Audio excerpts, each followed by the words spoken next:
ବିଛଣାରେ ଶୋଇକି ଏହି ଗୋଟିଏ ମନ୍ତ୍ରକୁ 3 ଥର ପଢ଼ି ଦିଅନ୍ତୁ।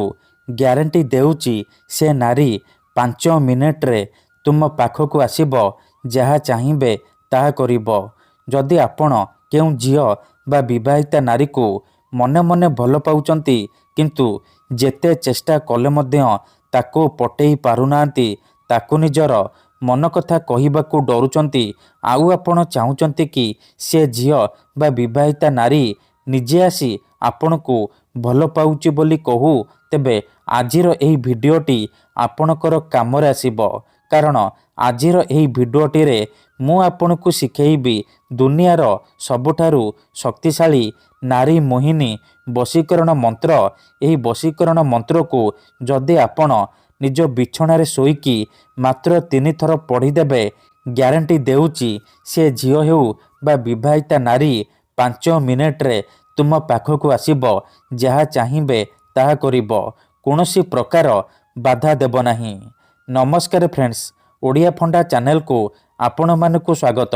ଆଜିର ଏହି ଭିଡ଼ିଓଟିରେ ମୁଁ ଆପଣଙ୍କୁ ଶିଖେଇବି ଆପଣ କିପରି ସୁନ୍ଦରୀରୁ ସୁନ୍ଦରୀ ଝିଅକୁ ପଟେଇ ପାରିବେ, ସୁନ୍ଦରୀ ପଡ଼ିଶା ଘର ଭାଉଜକୁ ପଟେଇ ପାରିବେ, ତାଠାରୁ ନିଜର ମନ ମୁତାବକ କାମ ହାସଲ କରିପାରିବେ। ଏହି ବଶୀକରଣ ଏତେ ଶକ୍ତିଶାଳୀ କି ଯିଏ ବି ଏହି ବଶୀକରଣ କରିଛି ସଫଳ ହେଇଛି, ନିଜ ପସନ୍ଦର ସେ ଝିଅ ବା ନାରୀକୁ ପଟେଇ ପାରିଛି। ତେଣୁ ଆପଣ ବି ଗୋଟିଏ ଥର ଏହି ବଶୀକରଣ କରନ୍ତୁ, ତାପରେ ଦେଖିବେ କିପରି ସେ ଝିଅ ପାଗଳି ପରି ଆପଣଙ୍କୁ ଭଲ ପାଇବ।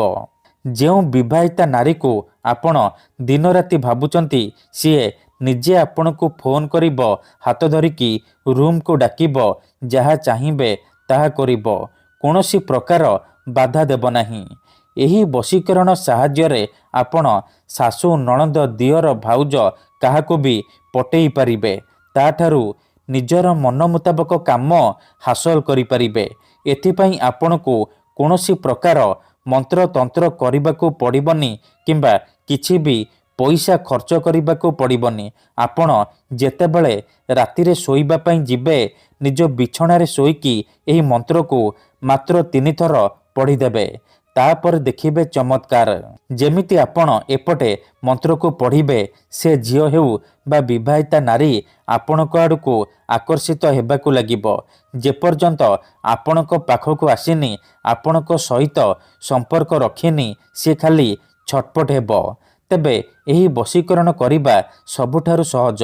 ଏହି ବଶୀକରଣ କେହି ବି ଘରେ ବସି ବସି କରିପାରିବେ। ତେଣୁ ମନରେ କୌଣସି ଖରାପ ଉଦ୍ଦେଶ୍ୟ କିମ୍ବା କୌଣସି ଖରାପ କାମ ପାଇଁ ଆପଣ ଏହି ବଶୀକରଣକୁ ପ୍ରୟୋଗ କରିବେନି। ଯଦି ଆପଣ ସତରେ ସେ ଝିଅ ବା ନାରୀକୁ ଭଲ ପାଉଛନ୍ତି, ତାକୁ ବିବାହ କରିବାକୁ ଚାହୁଁଛନ୍ତି, ତେବେ ହିଁ ଆପଣ ଏହି ବଶୀକରଣ ପ୍ରୟୋଗ କରିବେ।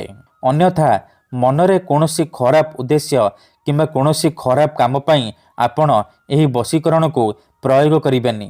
କାହିଁକି ନା ମାତ୍ର ଥରେ, ଆଜ୍ଞା ହଁ, ମାତ୍ର ଥରେ ଯେଉଁ ଝିଅ ବା ବିବାହିତା ନାରୀ ଉପରେ ଆପଣ ଏହି ବଶୀକରଣକୁ ପ୍ରୟୋଗ କରିଦେବେ, ଏହି ମନ୍ତ୍ରକୁ ପାଠ କରିଦେବେ, ସିଏ ସେହି ସମୟଠାରୁ ଆପଣଙ୍କ ଆଡ଼କୁ ଆକର୍ଷିତ ହେବାକୁ ଲାଗିବ।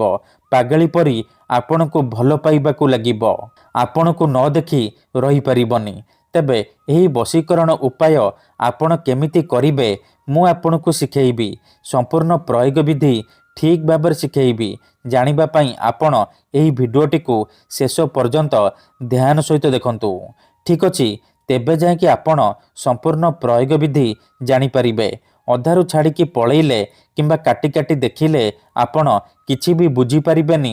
ପରେ କମେଣ୍ଟ କରିବେ, ଗୁରୁଜୀ ଆପଣଙ୍କର ବଶୀକରଣ କାମ କରୁନି। ଦେଖନ୍ତୁ, ବଶୀକରଣ କରିବା ପୂର୍ବରୁ ପ୍ରଥମେ ବଶୀକରଣକୁ ଠିକ୍ ଭାବରେ ବୁଝନ୍ତୁ, ପ୍ରୟୋଗ ବିଧିକୁ ଠିକ୍ ଭାବରେ ଶିଖନ୍ତୁ। ତାପରେ ଆପଣ ବଶୀକରଣ କରିବା ପାଇଁ ଯିବେ। ମନ୍ତ୍ର, ତନ୍ତ୍ର, ଯନ୍ତ୍ର, ବଶୀକରଣ ଏମିତି ସେମିତି କାମ କରେନି। ମନରେ ସମ୍ପୂର୍ଣ୍ଣ ବିଶ୍ୱାସ, ନିଷ୍ଠା ଆଉ ଏକାଗ୍ରତାର ସହିତ ଆପଣଙ୍କୁ ଏହି ବଶୀକରଣ ଉପାୟ କରିବାକୁ ପଡ଼ିବ। ତେବେ ଯାଇ ମୁଁ ଆପଣଙ୍କୁ ଗ୍ୟାରେଣ୍ଟି ଦେଉଛି ଆପଣ ଯାହାକୁ ଚାହିଁବେ ତାକୁ ପଟେଇ ପାରିବେ। ତେବେ ଚାଲନ୍ତୁ ଜାଣିବା ଏହି ବଶୀକରଣ ଉପାୟ କେମିତି କରିବେ। ବିଧିଟି ଜାଣିବା ପୂର୍ବରୁ ଯଦି ଆପଣ ଆମ ଚ୍ୟାନେଲକୁ ପ୍ରଥମ ଥର ଆସିଛନ୍ତି, ତେବେ ଦୟାକରି ଚ୍ୟାନେଲକୁ ସବସ୍କ୍ରାଇବ୍ କରି ପାଖରେ ଥିବା ବେଲ୍ ଆଇକନ୍କୁ ମଧ୍ୟ ଦବାଇ ଦିଅନ୍ତୁ, ଯାହାଦ୍ୱାରା ଆମେ ଯେଉଁ ବି ଭିଡ଼ିଓ ଅପଲୋଡ଼ କରିବୁ ସର୍ବପ୍ରଥମେ ଆପଣ ଦେଖିପାରିବେ। ମନେ ରଖନ୍ତୁ, ଏହି ବଶୀକରଣକୁ ଆପଣ କେଉଁ ବି ବାରରେ କରିପାରିବେ, କିନ୍ତୁ ଯେବେ ବି କରିବେ ନିଜ ବିଛଣାରେ ଶୋଇକି ଏହି ମନ୍ତ୍ରକୁ ପଢ଼ିବେ। ଠିକ୍ ଅଛି, ପ୍ରଥମେ ଆପଣ ଭଲ ଭାବରେ ହାତ ଗୋଡ଼ ଧୋଇକି ସଫା ବସ୍ତ୍ର ପିନ୍ଧିକି ଏହି ବଶୀକରଣ ଆରମ୍ଭ କରିବେ। ପ୍ରଥମେ କ'ଣ କରିବେ, ଯେତେବେଳେ ଶୋଇବା ପାଇଁ ଯିବେ ନିଜ ବିଛଣା ଉପରେ ପୂର୍ବ ଦିଗକୁ ମୁଣ୍ଡ କରିକି ଶୋଇପଡ଼ିବେ। ତାପରେ ନିଜର ଡାହାଣ ହାତକୁ ଛାତି ଉପରେ ରଖିବେ ଆଉ ଆଖି ବନ୍ଦ କରିକି ସେଇ ଝିଅ ବା ବିବାହିତା ନାରୀକୁ ମନେ ମନେ ଭାବିବେ, ତାର ମୁହଁକୁ ନିଜ ମନରେ ଭାବିବେ। ତାପରେ ଏହି ମନ୍ତ୍ରକୁ 3 ଥର ପଢ଼ିବେ। ଓମ୍ ନମଃ କାମାକ୍ଷା ଦେବୀ ଆମୁକଂ ମେ ବଶ୍ୟମ୍ କୁରୁ କୁରୁ ସ୍ୱାହା। ଆମୁକଂ ଜାଗାରେ ଆପଣ ସେଇ ଝିଅ ବା ସ୍ତ୍ରୀର ନାମ କହିବେ ଯାହାକୁ ଆପଣ ପଟେଇବାକୁ ଚାହୁଁଛନ୍ତି। ମନ୍ତ୍ରକୁ 3 ଥର ପଢ଼ି ସାରିବା ପରେ ଛାତି ଉପରୁ ହାତକୁ କାଢ଼ିବେ ଆଉ ଛାତିରେ ଗୋଟିଏ ଥର ଫୁଙ୍କିଦେବେ। ଏହିପରି ଆପଣ ଲଗାତାର 3 ଦିନ ପର୍ଯ୍ୟନ୍ତ ରାତିରେ ଶୋଇବା ପୂର୍ବରୁ ନିଜ ବିଛଣାରେ ଶୋଇକି ମନ୍ତ୍ରକୁ ପଢ଼ିବେ।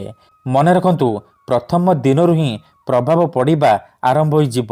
ସେ ଝିଅ ହେଉ ବା ବିବାହିତା ନାରୀ ଆପଣଙ୍କ ଆଡ଼କୁ ଆକର୍ଷିତ ହେବାକୁ ଲାଗିବ। କିନ୍ତୁ ଏହି ବିଧିକୁ ଆପଣ ଅଧାରୁ ଛାଡ଼ିବେନି। ଲଗାତାର 3 ଦିନ ପର୍ଯ୍ୟନ୍ତ ରାତିରେ ଶୋଇବା ପୂର୍ବରୁ ଏହିପରି କରିବେ। ତାପରେ ଦେଖିବେ କିପରି ସେ ଝିଅ ବା ବିବାହିତା ନାରୀ ଆପଣଙ୍କ ପ୍ରେମରେ ଦିବାନୀ ହୋଇଯିବ। ଧନ୍ୟବାଦ।